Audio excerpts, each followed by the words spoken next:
दूध पाक पढ़े अल्लाहुम्मा सल्लि अला सय्यिदिना व शफीना व नबीना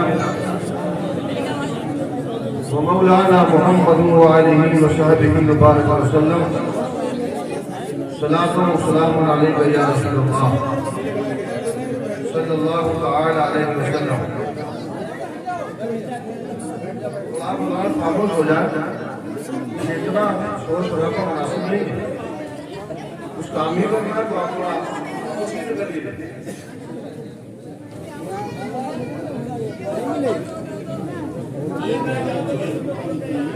ज़बान से कह भी दिया ला इलाहा तो क्या हासिल,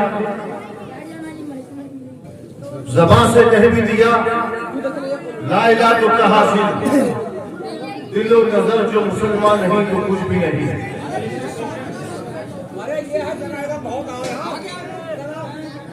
दिलो नजर जो मुसलमान नहीं।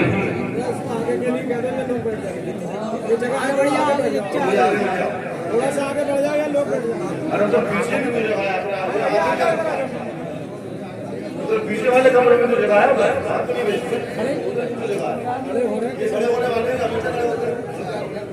खड़े यहाँ जगह खड़े होते हैं, खड़े होने वाले लाभ उनसे भी ये मानते ही नहीं।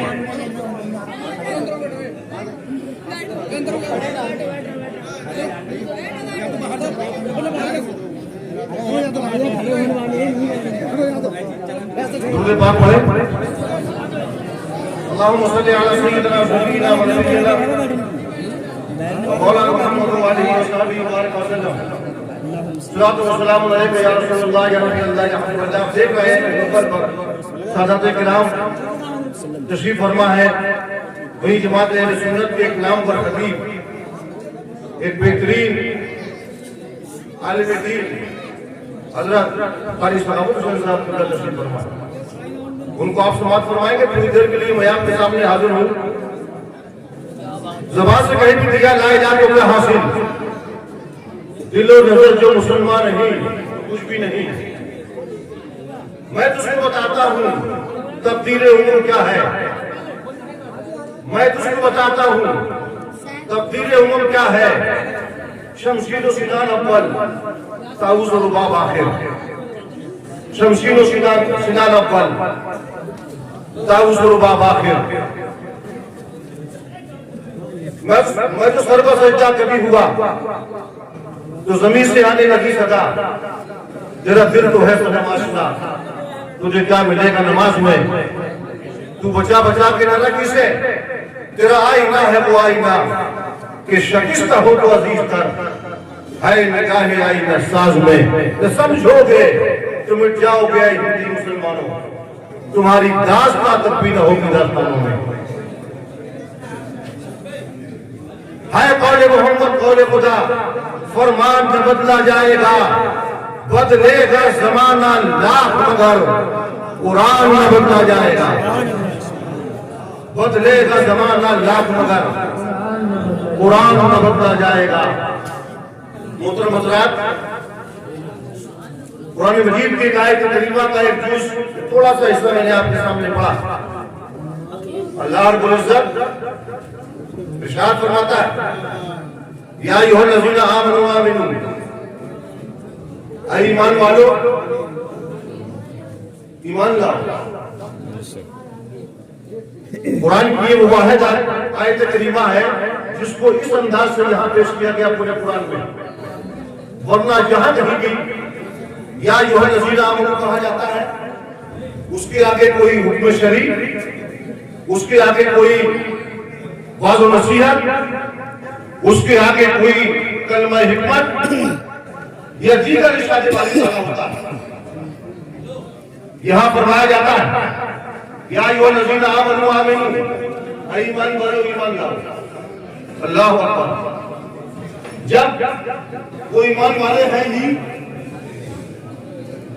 तो फिर दोबारा ईमान लाने का मतलब क्या होगा।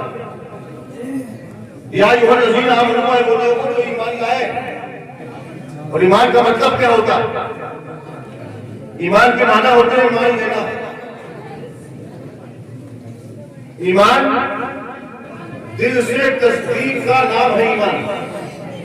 अल्लाह एक है, हजरत मोहम्मद अल्लाह के रसूल है, कुरान अल्लाह की किताब है, कयामत हक है और दीगर जरूरियात दीन, इनको मानने का नाम है ईमान।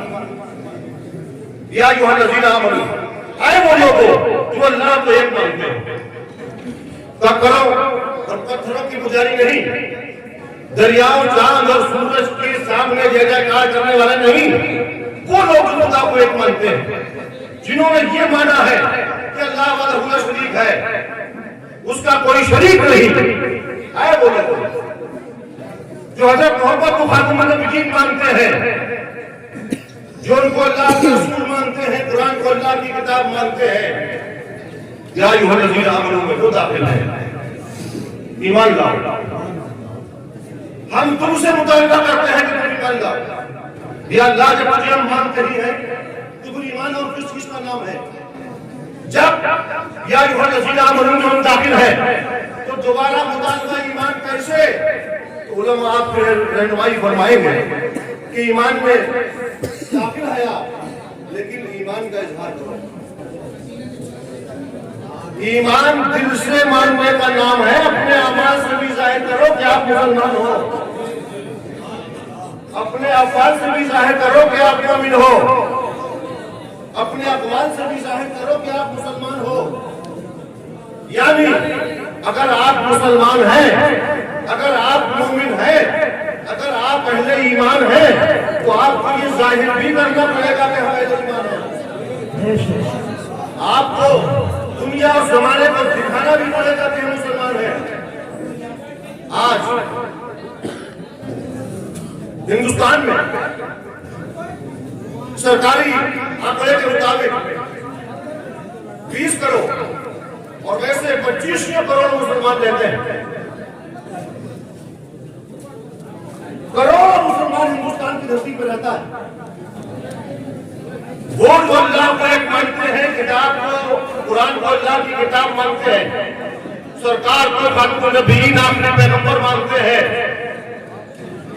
मां जा रही नबी की तस्दीक करते हैं। लेकिन क्या वो सब अपने आमाल से ये जाहिर करते हैं कि मुसलमान हैं? क्या वो अपने आमालों अफआल से ये जाहिर करते हैं कि मोमिन है? क्या वो सब ये सबूत देते हैं वक्त पर कि हम मुसलमान हैं?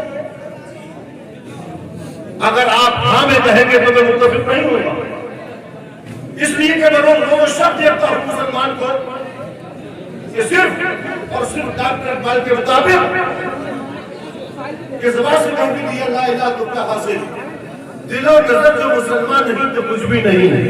लाख करके होकर मुसलमान है, लाख करके होकर मोमिन है, मगर जब मस्जिद के अज़ान पर नमाज पढ़ने न जाओगे तो मैं तुम्हारे सवा ईमान पर सवाल के निशान लगा दूंगा।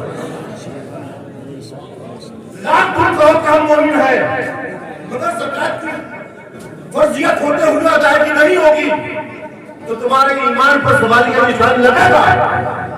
लाख अपने ईमान का दावा करते हो, मगर जरूरियात दीन के पर अमल करने का जब वक्त आएगा और तुम अमल न करोगे तो फिर तुम कटघरे में खड़े होगे और तुमसे पूछा जाएगा पहले अपने ईमान का सबूत दो, पहले अपने ईमान साबित करो कि तुम मुसलमान हो कि नहीं। जब मुसलमान हो तो कौन सी कैटेगरी में आते हो, कौन सी सब में आते हो मुसलमानों? नाम के तो बहुत से मुसलमान, गिनती की तो बहुत से मुसलमान, मगर वाकई जो मुसलमान होते हैं उनकी तादाद शुमार कीजिए, जरा उनको दुआ कीजिए कितने लोग हैं मुसलमान। और अगर आप गिनना हो कि कितने सच्चे मुसलमान हैं तो जाकर कभी मस्जिदों में गिनिएगा, मस्जिदों में जाकर देखिएगा। अगर वो चंद बूढ़े जिनके मुंह में दाग नहीं और पेट में आग नहीं, अगर वो मस्जिदों में न पहुंचे तो शायद के दिल में झाड़ू और पूछा करने वाला भी नहीं होगा। अगर ये चंद हाफिज और मौलवी, चंद मस्जिद के इमाम और मौज़िन अगर ये मस्जिदों को सीने पर बख्शे तो शायद कोई चलाने वाला भी नहीं होगा। क्या वजह है? वजह क्या है? कौन से दर्जे के आप मुसलमान हैं, कौन सी किस्म के आप मुसलमान हैं, कौन सी कैटेगरी में आप आते हैं? अज़ान मस्जिद से हो रही है और एक मुसलमान अपना अज़ान कर रहा है, अज़ान की आवाज मस्जिद से आ रही है और एक मुसलमान एक हाफिज को जाते हुए देख रहा है, एक हाजी को जाते हुए मस्जिद देख रहा है, एक नमाजी को मस्जिद आते देख रहा है और खुद से कोई एहसास नहीं। मैं जरूर ऐसे शख्स के ईमान पर सवाल ये निशान लगाऊंगा। और फिर सुनो,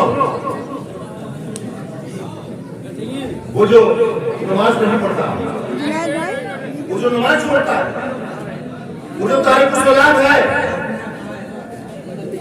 उसके बारे में हुजूर पाक सल्लल्लाहु अलैहि वसल्लम ने इरशाद फरमाया, मन तरक सलात मुतअम्मिदन फक़द कफ़र, जिसने जानबूझकर नमाज तर्क की वो काफिर है।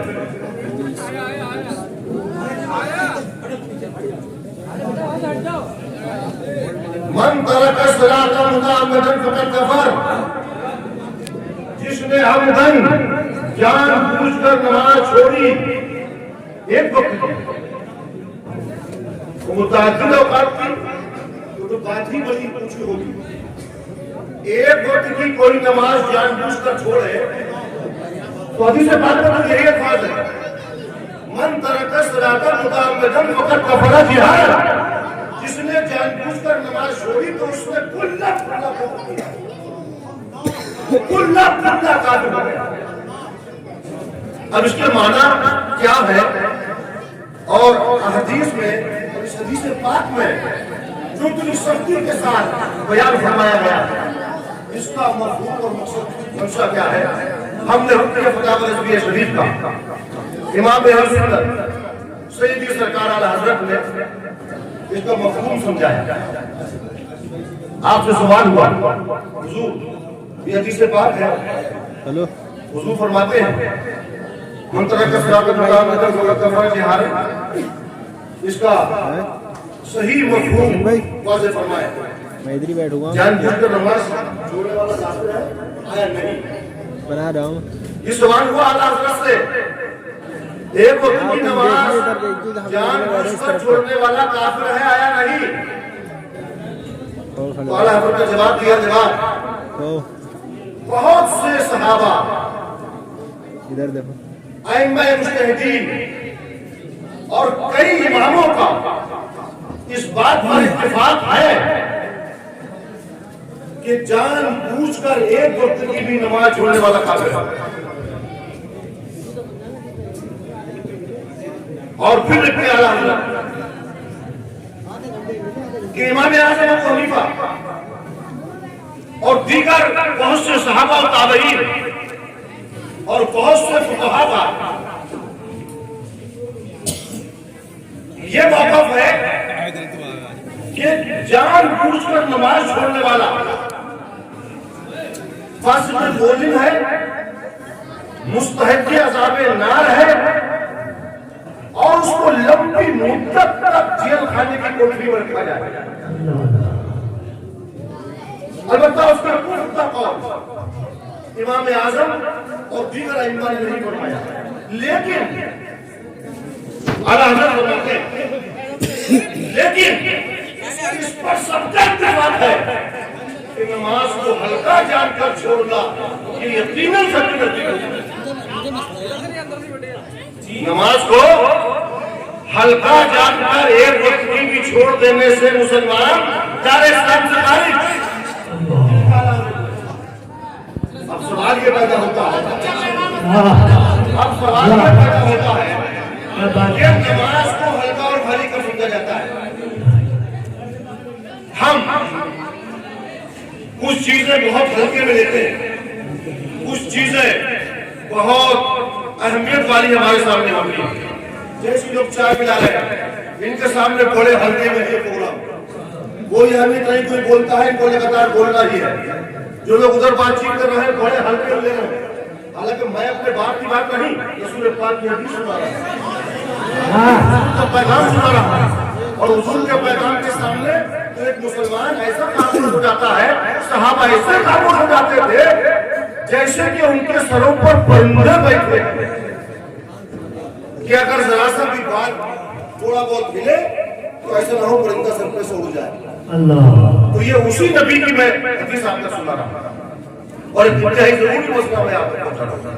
तो इस पर सबका इत्तेफाक है, कोई भी मुज्तहिद, कोई भी आलिम, कोई भी फकीह, कोई भी मुज्तहिद या कोई भी सहाबी इस बात पर इख्तिलाफ नहीं करता कि हल्का समझकर छोड़ने में कोई मुसलमान रहेगा। बात आपकी समझ में आई? किसी चीज को हल्के और भारी में लेना, हम आप सब जानते हैं हम किस चीज को हल्के में लेते हैं, किसको भारी में लेते हैं। हमारा कारोबार का मसला आ जाए, हमारी तिजारत का मसला आ जाए, शदीद जाने का मौसम हो, हमें अपने बिस्तर से रात के 3 बजे उठना पड़े तो 3 बजे आप बोलेगी कि नहीं बोलेगी तो घर वाले बुलवाएंगे, मार मार को उठाया जाएगा। सर्दियों का मौसम है, आराम करने का तो क्या जरूरी है? कारोबार नहीं जरूरी है, जाना जरूरी है, वरना कारोबार खसारे में आ जाएगा, नुकसान हो जाएगा, इसलिए जरूरी है, उठेगा। अब वो मुसलमान उठा अपने घर से, उठते उठते उसको हो गई थी, और जब वो उठते उठते उठा तो उसने देखा कि मस्जिद से अजान की आवाज आ रही है।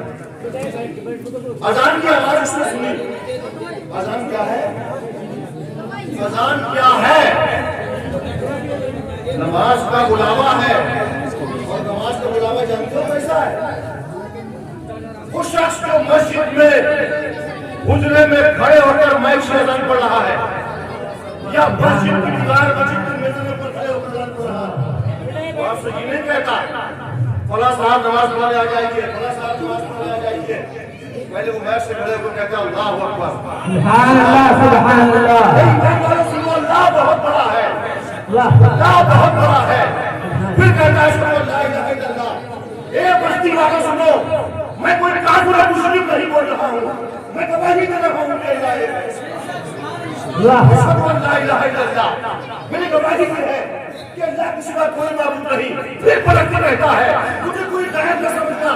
अशहदु अन्ना मुहम्मदन अब्दुहु व रसूलुहु। मैं इस बात पर भी गवाही देता हूँ कि हजरत मोहम्मद अल्लाह के बंदे हैं, उसके रसूल हैं। नारे तकबीर, नारे रिसालत, नारे वसीयत, मसलक आला हज़रत फैज़ान शादिर आज़म, फैज़ान बशीरी, फैज़ान मंजूरी, फैज़ान शाहिदी, हज़रत नबरा नूर नूर साहब, हज़रत सज्जादा फैज़ मियां साहब, किबला सिद्दीक मियां साहब, हसनैन मियां साहब किबला। नारे तकबीर। अल्लाह ताला की किबरियाई के बाद, उसकी वहदानियत की गवाही देने के बाद, हुजूर अकरम हजरत मोहम्मद मुस्तफा सल्लल्लाहु अलैहि वसल्लम की नबूवत की शहादत होने के बाद अब वो आपसे कहता है हय्या अलस सलाह, नमाज पढ़ने आ जाओ। हय्या अलस सलाह, नमाज पढ़ने आ जाओ। हय्या अलल फलाह, हय्या अलल फलाह, कामयाबी की तरफ आ जाओ, कामयाबी की तरफ आ जाओ। और फिर अल्लाह की किबरियाई की नारेबाजी करता है अल्लाह ला इलाहा इल्लल्लाह। अब ये उठा है, इसने मस्जिद से आवाज तो सुनी है, अजान की आवाज उसके कानों तक आई है, मगर जल्दी से बोल के बिस्तर बांधता है, जेब में पैसे रखता है और उसके बाद किसी बस का, किसी टैक्सी का, किसी मैक्स का, किसी जीप का इंतजार करता है और उस पर बैठ कर चले जाता है अपने काम करने के लिए। अजान हुई, खत्म हो गई, नमाज का वक्त आया, चला गया, जमात का वक्त हुआ, खत्म हुआ, सूरज निकल आया। मैं ईमान से आपसे पूछता हूँ, उस मुसलमान ने नमाज को हल्के में लिया या नहीं? बताओ यार, उसने नमाज को हल्के में लिया या नहीं?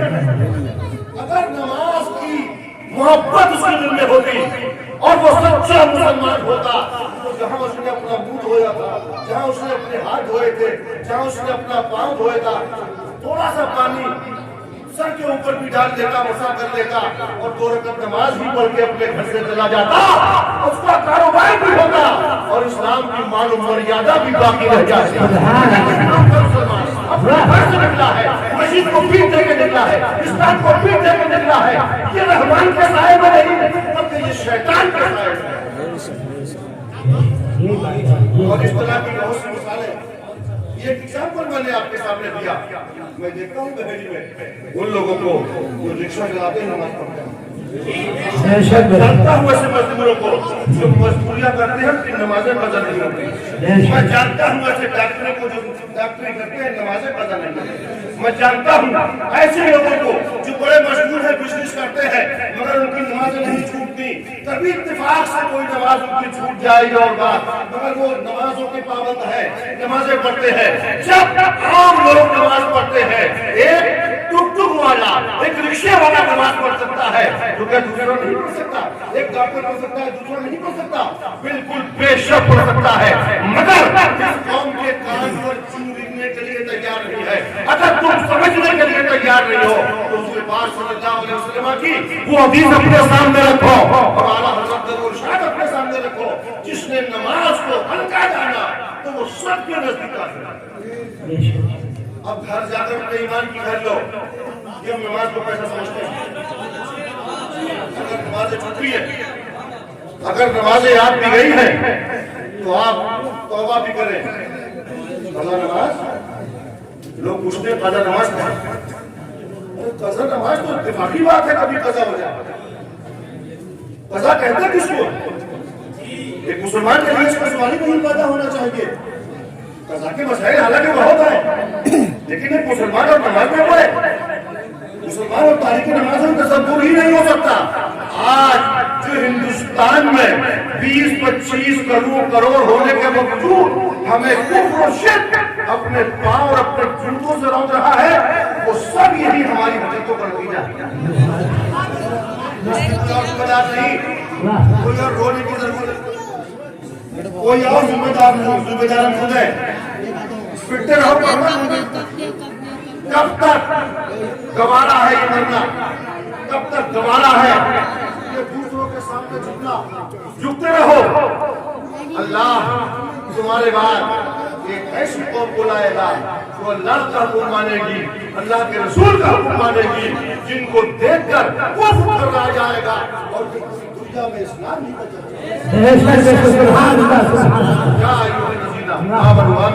हजरत तशरीफ फरमा है। और मुझे भी अभी एक जगह प्रोग्राम में जाना है, इसलिए बस थोड़ी सी बात तो एग्जाम्पल के लिए आपके सामने मैंने पेश कर दी। इसलिए सबसे पहले नमाजों की पाबंदी करें। नमाज़ों में, मस्जिदों में नमाज पढ़ने के लिए सिर्फ उलमा, हुफ़ाज़ या हुज्जाज या चंद बुजुर्ग और बड़े बूढ़े ही नहीं रह गए हैं, बल्कि तमाम नौजवानों की जिनके ऊपर नमाज फर्ज़ है, जिम्मेदारी है कि वो नमाज पढ़ें। और नमाज न पढ़ने की सूरत, नमाज किस हालत में माफ होता है? हज़रत सईद अहमद साहब, भाई साहब तशरीफ फरमाए। मैंने बड़ी कोशिश की फिक़ह हनफ़ी की किताबों में कि कितनी सूरतें मिलती हैं। आखिर देखा जो जाए कि नमाज कितनी सूरतें, पूरी कौम जो हमारी 20 करोड़ में 2% लोग नमाजी हैं, अब कितने करोड़ में नमाजी हैं ये आप हिसाब लगा लीजिए। करोड़ों में नमाजी, कितने % में नमाजी हैं? क्या इन्होंने किसी से कुछ सुन रखा है कि नमाज भी छोड़ने से मुसलमान रहेंगे, नमाज न पढ़ने से भी मुसलमान रहेंगे? तो मुझे चल सुन के नजर आती है। हजरत वसीम नजर है कारी साहब, मेरे सामने नजर आया कि हाँ नमाज माफ है, नाबालिग पर, नाबालिग पर नमाज माफ, या मजनून पागल, या मखसूस दिनों में औरतों पर, या बेहोशी वाले पर, या फिर मुर्दा पर। हजरत बिल्कुल मेरी आखिरी बात कहती, मैं यही कहता हूँ, नारे तकबीर, नारे रिसालत, नारे गौसियत, मसलक आला हज़रत फैज़ान मंजूरी, फैज़ान शहदी, किबला बशरिया साहब, किबला उलमा सैयदुल मियां साहब, नारे तकबीर। और फिर ये हमारे मशाइख के उलमा तशरीफ फरमाए, जमात अहले सुन्नत के नाम और उलमा, इनसे आपको घूम के रहे कि कितनी नमाजें हैं, फिक़ह हनफ़ी की किताबों को टटोलो, हदीस को टटोलो, कुरान की आयतों को देखो, कितनी सूरतें मिलती हैं। तो अब जो लोग बेनमाजी हैं, या तो वो अपने आप को नाबालिग कहें, क्या कहें? नाबालिग है, मुकल्लफ नहीं है, या फिर वो अपने आप को पागल कहें, या फिर मजनून, बेहोश, या फिर मुर्दा। इसके अलावा अगर नमाज को आपने आगे में लिया और जो बात मैं कर रहा हूँ उसमें मैं भी दाखिल हूँ और आप भी दाखिल हैं, मैं सिर्फ आपके लिए बात नसीहत नहीं करता। अगर मैं भी पब्लिक की नमाज छोड़ूंगा बिना वजह शरीफ, तो जो कानून आपके ऊपर लागू होगा वो कानून मेरे ऊपर भी लागू होगा। इसलिए कि इस्लाम का कानून मुसावी है, सब बराबर है इस्लाम की नजर में, चाहे कोई आवाम उदास हो और चाहे कमास हो, चाहे आकाश हो।